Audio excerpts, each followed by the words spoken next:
Welcome to Rogers TV's Canada Showcase. I'm your host, Mike Vecchio. To start the show, we acknowledge that the land on which we gather is the traditional territory of the Attawandaron, Anishinaabe, Haudenosaunee, and Lune-Pequot peoples who have long-standing relationships to the land, water, and region of southwestern Ontario. The local First Nation communities of this area include Chippewas of the Thames First Nation, Oneida Nation of the Thames, and Munsee Delaware Nation. We value the significant historical and contemporary contributions of local and regional First Nations of Turtle Island. Today's program will feature stories from coast to coast from Rogers TV and Shaw Spolight stations across the country. We'll start right here in London at Labatt Park, the world's oldest continually operating baseball grounds. Labatt Park is located at the forks of the Thames River in the heart of downtown London, Ontario. The park started life as Tecumseh Park in 1877. Labatt Park holds the distinction of being the oldest continually operated baseball grounds in the world. In 1994, Labatt Park was designated a historical site by London City Council. The park suffered the first of many floods in 1883, which saw the park's grandstand and seating destroyed. The ballpark would be renovated later that year. The grandstand was rebuilt and the baseball diamond was realigned. The original home plate was in present-day center field. The new location of home plate was moved to where center field was in the original diamond layout. The home plate would now faced east towards downtown London. In 1937, the park again suffered a major flood. Labatt Brewing Company, which at that point owned the land, donated $10,000 to rebuild the grandstand and fix up the clubhouses. Labatt at that point deeded the land to the City of London. Professional baseball has graced the park over the years. The two most popular versions came in 1990 and 1999.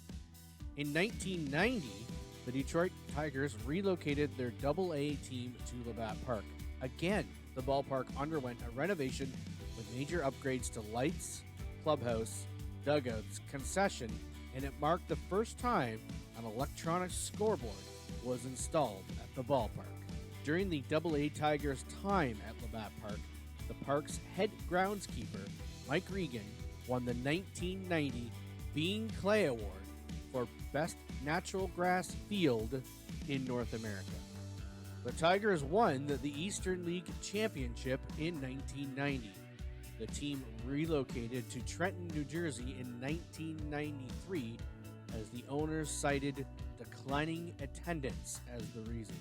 In 1999, the park would become home to the London Werewolves.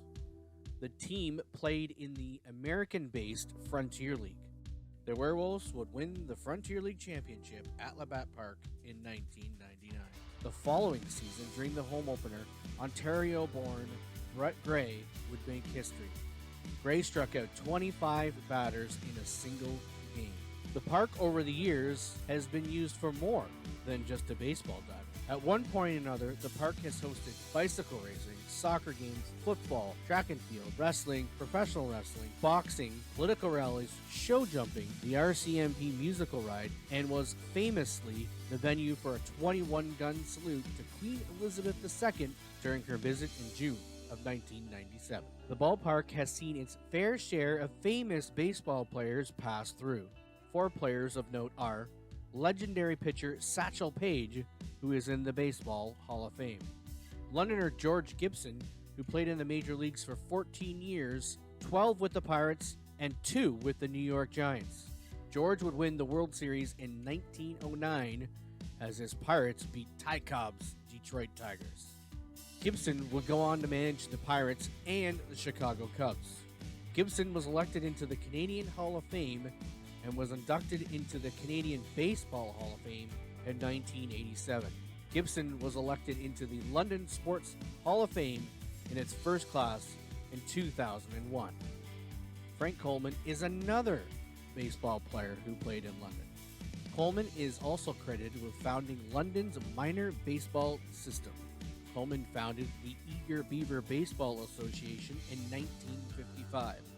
Coleman played in the major leagues for the Pittsburgh Pirates from 1942 to 1946, and then played for the New York Yankees from 1946 to 1947. While with the Yankees, Coleman's roommate was Baseball Hall of Famer Yogi Berra. Coleman entered the Canadian Baseball Hall of Fame in the class of 1999 and was inducted into the London Sports Hall of Fame in 2005. Last, but certainly not least, is Chatham-born pitching legend Fergie Jenkins. Jenkins was the first Canadian elected into Major League Baseball's Hall of Fame in 1991. Jenkins was the first Canadian to win the NL Cy Young Award, which is given to the best pitcher in each of the two leagues. In 1987, Jenkins was inducted into the Canadian Baseball Hall of Fame. Jenkins was made a member of the Order of Canada in 1979. For more information or tours of historic Labatt Park, you can visit labattparktours.ca. Hockey and lacrosse may be Canada's national sports, but in Guelph, Ontario, soccer is becoming more and more popular. The city has 2 new soccer teams, and they've already started to win championships. Rogers TV's Neil White takes us to the Royal City, where the future of soccer is already here. The beautiful game has started to take over Guelph, Ontario. In 2021, 2 new soccer teams kicked off in the Royal City, and they immediately found success both on and off of the pitch. I think the whole town is hungry for soccer here. They're hungry for a professional team in general. And, not just Guelph, but the neighboring cities, Kitchener, Cambridge. There's a big fan base to be said there. And I think everyone's excited to have a semi-professional team come to town and, one that, like ourselves, we think we could do really well with it. The men's University of Guelph Griffins would capture a provincial championship in 2021, but that wasn't the biggest story for soccer in Guelph that year, as the newly formed Guelph United team went all the way to the League One Ontario Championships and won it all in their very first season. But there goes the full-time whistle, and your League One Ontario champions in the expansion team, Guelph United.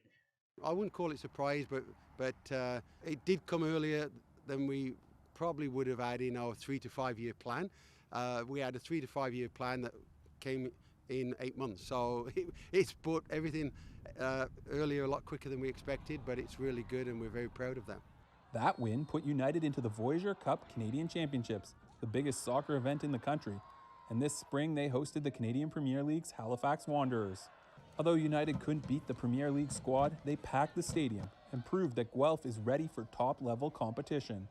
For the Guelph Union women's team, that's what it's all about, as they hope to prove that women's soccer is ready to go to the next level in Canada. The time is now to advance the women's game. Being on that field training and playing in a stadium environment, which not all teams have the privilege of doing, I think that's special. So when the young girl and young boy attend our games and they see the magic on the field in a stadium environment and what really women's soccer should be in Canada and will be very soon, I think it's going to be a window into the future of the game.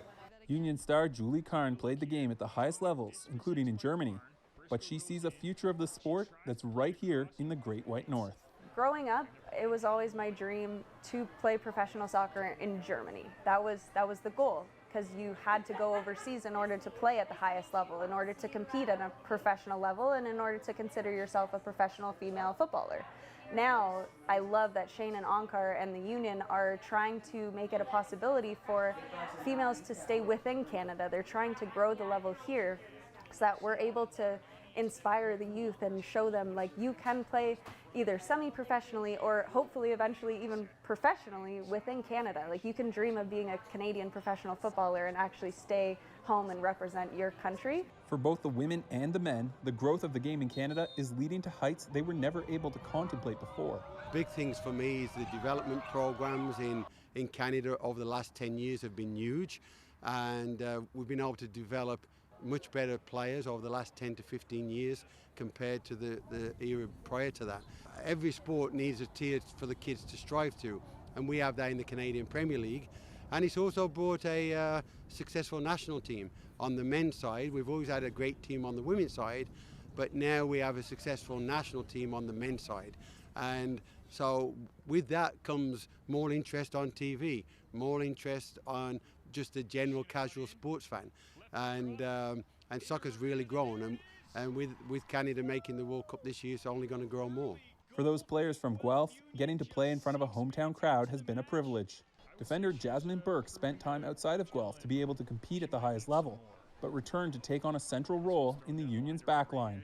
It was always fun to play and be near my family and have my whole friend group come and watch. And I think too, like, it's just you play for your hometown. So leaving it was always so sad because it's a good program, and obviously Guelph can produce good players, but we didn't have a program necessarily to feed into. So with this upcoming season, it'll be good to see a lot of the Guelph original or natives come back to play. So the hope is that for the next generation of soccer players in Guelph, they'll never have to leave. Getting to see all the little girls at the fence at the end of the games cheering us on with signs that they were sitting at their kitchen table making. It's an opportunity that, to be honest, I didn't have when I was little because I wasn't that. So I think it's just so incredible to play an entire game and walk off the field after having just gassed yourself, coming to see all their smiling, excited faces. There's nothing better than that. On the pitch, the players have only one goal, to win it all. But thanks to hard work, dedication, and perseverance from everyone involved with the game, no matter what it says on the scoreboard, there's no doubt that Guelph is now a soccer city. Bonjour, Misko Nango Quain Dijnakas, Mgizin Dodem. It's a connection and Schnabak Minwa Guli Zibi and Donjaba, Wajiboy and Schnabe Quain Dao. Hi, I'm Joanne Robertson, and I'm the writer and illustrator of The Water Walker. And my communities are Algoma, Whitefish Lake First Nation by Sudbury, and Essex County. And the water holds all our stories, it holds images, things on the earth that depend on every other living thing to survive. And we've forgotten that. I lost all my culture, I lost my language, I lost all of that. Hasn't been until as an adult and gaining that back, I want to share, about clans, about water, about Sema. Water's alive and it has a spirit, and a lot of grandmothers are fighting to get lakes and rivers personhood. And that seems like an odd thing for lots of Canadians to think about, a river having a spirit and being alive and needing rights. And I was the coordinator for the water walks. That's how I was able to write this story for Grandma Josephine. She had a big influence on my life, for sure. She made all of us promise on her deathbed, keep doing your work, and we all promised. The water walker I drew before I wrote. I drew the stories. The purpose of the water walker was all those promises I made to the walkers and the water walkers in 2011 to remember what they did for the water so that their future generations would know they made an effort to change things. It's important for our kids to know these people because it's a lot of work changing hearts and minds. So by doing, walking or like myself writing a book about the work that they're doing, it hopefully inspires because everyone has to get on board with it. We're all born of water. We all need water for life. We're all made of water. Like an arrow, his words pierced Nokomis's heart. She looked around. She saw how people were disrespecting the water, wasting it, making it unfit for life. I'd like to spend more time with kids telling their stories. And I know how to say ice water in Ojibwe. Oh, how? I don't know how to say it. Miko Mibe. Cool. Having an identity will just make them even stronger. Our stories are everything, right? And water holds all our stories. It's our responsibility to nurture the relationships with all life. And by honoring water and knowing that everything that's living needs water, that's a good way to do that.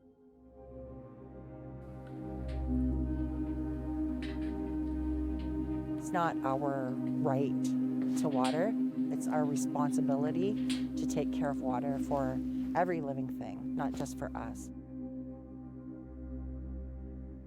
Every day, we see the things around us the way we always do. In this short narrative piece, we head to Fredericton and take a look at how a slightly different perspective can change how we see the country.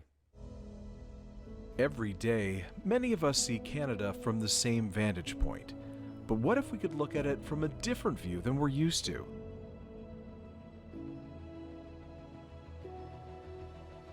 Maybe it's that bridge you've driven over every day.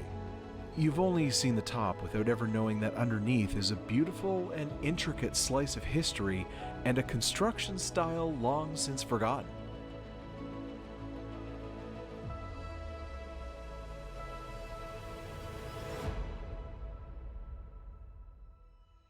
Maybe it's that sight from history that you've seen out of the corner of your eye but never took the time to visit, to learn what generations before you did when the world was in crisis.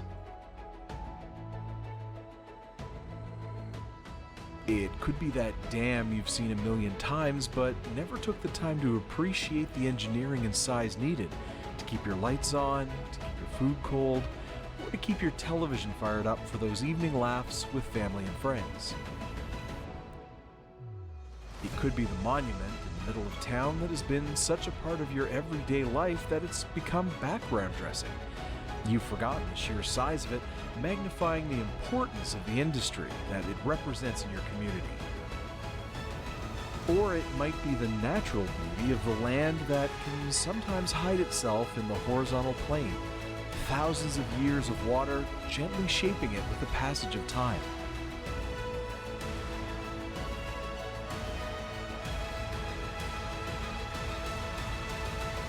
Canada is a beautiful country, and it's sometimes easy to forget that when we only look at it the same way every day. It's a majestic and vast swath of unceded territory, shared amongst its residents and admired by its visitors. And while we're definitely not perfect, the beauty of seeing things from a different point of view is knowing that great things can be possible when we collaborate both to build and to conserve. So the next time you're out somewhere that you've seen many times before, take the time to climb that hill, stand on that bridge, or read the signs to take it all in with an open mind and even wider eyes. Because this country can only get better when we're not seeing things through the same narrow view.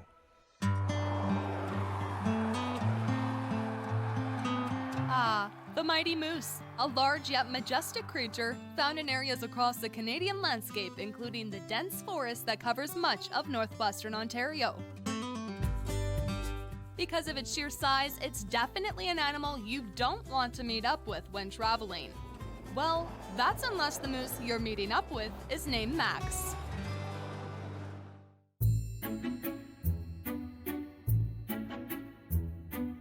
Meet Maximilian the Moose, or Max for short, Dryden, Ontario's famous roadside attraction and beloved mascot. While no one quite knows why a moose was chosen as Dryden's mascot, it might have something to do with the animal's spiritual qualities, which represent power, strength, and a focus on the future. Overlooking the Trans-Canada Highway since being built in 1962, this 18-foot moose checks in at a whopping 4,000 pounds and is constructed from a metal frame, concrete plaster, and paint.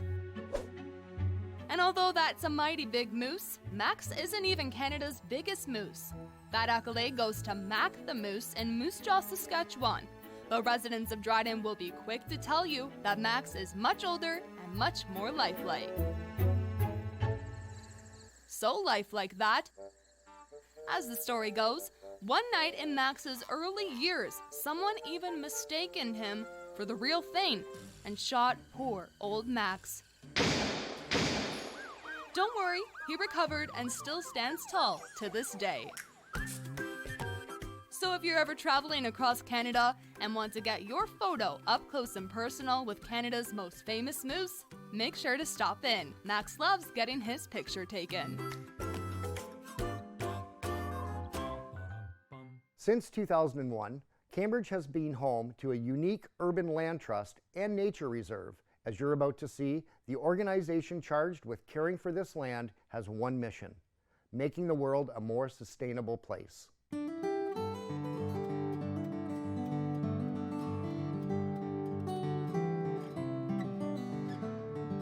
The Rare Charitable Research Reserve is a community, sort of grassroots urban land trust that protects over 12,000 acres of environmentally sensitive lands across 7 properties in Waterloo Region and Wellington County. In Cambridge, we protect 900 plus acres around Blair Road, with offering about 12 kilometers of trails free to, and open to the public, many of them year-round, some of them seasonally. We also have here Springbank Farm, which is a community garden for people who sign up for it, and also grows organic food for the Cambridge Self-Help Food Bank. Last year, the garden here donated over 4,000 pounds to the food bank. So.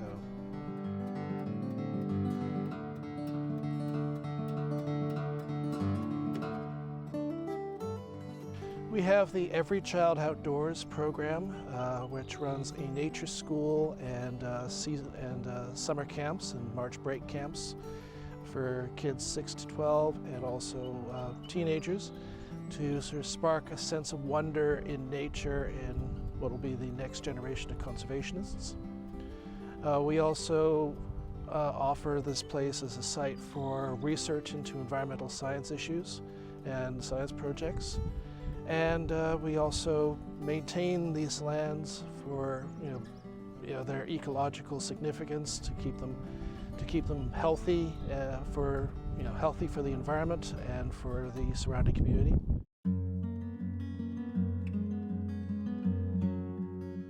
We offer a number of events through the year, such as the Spring Plant Sale back in May. We have the fundraising event called the Walk and Run for Rare, which will bring people out here and sort of walk our trails to raise funds for this organization. This organization is wholly paid for by its supporters, its donors. We run seminars and webinars educating people on conservation and environmental issues.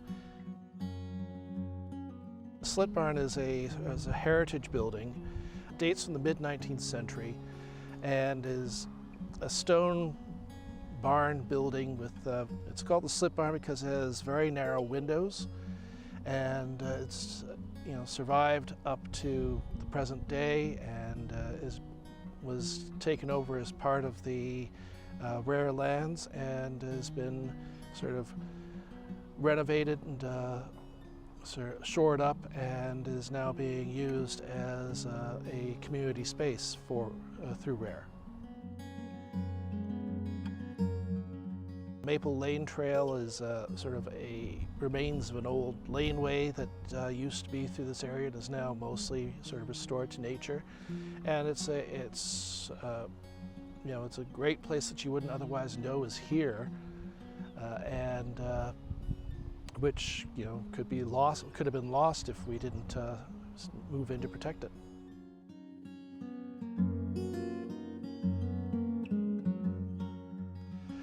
We are a conservation authority that believes that people are a part of the environment, and so in order to protect these lands, we don't just wall them off and tell people not to use them. We encourage people to make use of the lands that are in their communities that are important for their mental and physical well-being, and and by sort of communicating that understanding of what lands like this have to offer for the community, we stand a better chance of protecting them from urbanization now and into the future.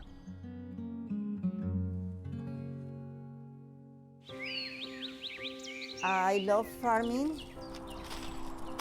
I love plants. I love to work with nature. Working in your own place and doing something that you enjoy it is a dream come true. Originally from Argentina, I came to Canada around 33 years ago, and I was living around the country in different cities.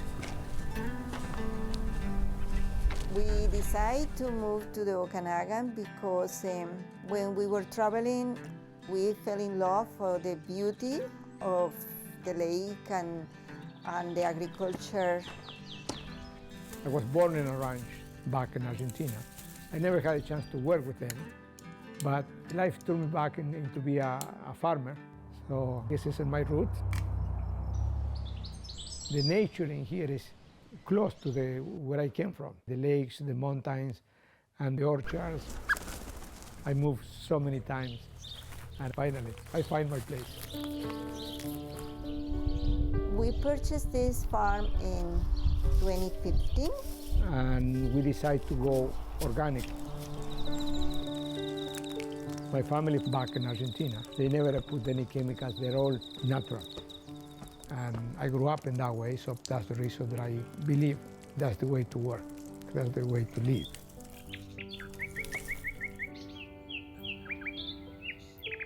Organic for us means the land is alive. And we really care about each single living thing, from one season to another. In the spring, all those flowers blooming, and the bees give us hope to begin a new year. With the peaches, that is the first ones that come. We saw a little tiny green little fruit before, and then now we see beautiful peaches. Working outside, fresh air, with all the natural music you can have in the orchard, it's very enjoyable.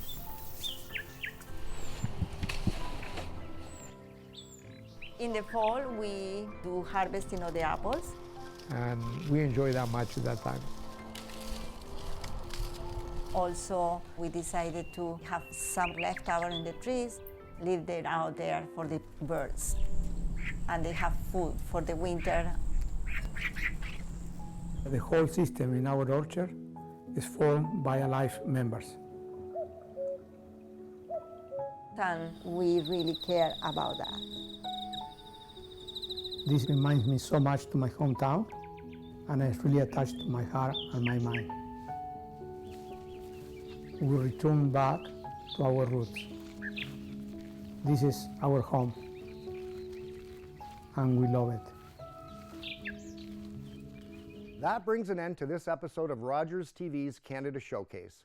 Be sure to catch the other episodes in this series for more stories from across the country. I'm Mike Vecchio. Thanks for watching.